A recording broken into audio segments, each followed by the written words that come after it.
अस्सलाम वालेकुम। आप ये वीडियो adnancs.com से देख रहे हैं। मेरा नाम ज़ुबैर अशरफ है। प्री प्रोसेसर हमारे कंपाइलेशन का जो भी हम प्रोग्राम लिखते हैं किसी भी प्रोग्रामिंग लैंग्वेज में, हमारा प्री प्रोसेसर उसमें उसका एक अहम रोल होता है। जब भी हम किसी भी प्रोग्राम को कंपाइल कर रहे होते हैं, चाहे वो किसी भी प्रोग्रामिंग लैंग्वेज में लिखा गया हो, किसी भी हाई लेवल प्रोग्रामिंग लैंग्वेज में, तो उसके कुछ स्टेप होते हैं। पहले प्री प्रोसेसर, फिर कंपाइलिंग, फिर लिंकिंग, फिर लोडिंग, देन उसके बाद executable file source code machine में एग्जीक्यूट हो जाती है। तो इस सब प्रोसेस के लिए इस वीडियो में हम देखेंगे कि हमारे पास प्री प्रोसेसर्स क्या होते हैं और उनको हम क्यों इस्तेमाल करते हैं। हमारे जो प्री प्रोसेसर्स होते हैं वो पूरे कोड को कंपाइल करने के लिए इस्तेमाल होते हैं। जैसे कि अगर मैंने अपनी हमने अपना प्रोग्राम लिखा है, जैसे कि अगर हम यहाँ पे लिखते हैं, मैंने ये यहाँ पर अपने प्रोग्राम लिखा है और इसमें मैंने कुछ हेडर फाइल्स इंक्लूड करवाई हैं।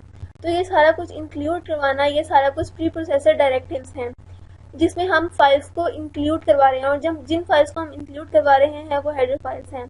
हमारे पास C++ में बहुत ढेर हेडर फाइल्स हैं जिनको हम इस्तेमाल कर सकते हैं, जिसमें हमारे पास लॉट्स ऑफ कोड पड़ा हुआ होता है, जिसको हम हमारे लिए, हमारी फंक्शनलिटी के लिए, ताकि हम फंक्शनलिटी परफॉर्म कर लें, तो हमें एक फैसिलिटी प्रोवाइड करती जाती है ताकि हम उस फाइल को इंक्लूड कर लें। तो जब भी ये प्री प्रोसेसर डायरेक्टिव्स यानी प्री प्रोसेसर इंक्लूड होते हैं, तो हमारे प्रोग्राम को कंपाइलेशन के लिए सेंड करने से पहले प्री प्रोसेसर अपनी इन तमाम फाइल्स को कोड में इंक्लूड करता है, कोड के साथ इन तमाम फाइल्स को अटैच करता है। और अगर हमने कोई ऐसा फंक्शन लिखा होता है जो किसी भी लाइब्रेरी में, किसी भी इंक्लूड जो हेडर फाइल्स की हुई हैं उसमें इंक्लूड नहीं है, तो इस वजह से फिर हमें एरर आ जाता है कि हमें ये हेडर फाइल इंक्लूड करनी है या हेडर फाइल मिसिंग है या डायरेक्टिव मिसिंग है। तो इस तरह के एरर फिर इस वजह से आते हैं कि हमने ऊपर वो फाइल्स जो हैं वो इंक्लूड नहीं की होती हैं।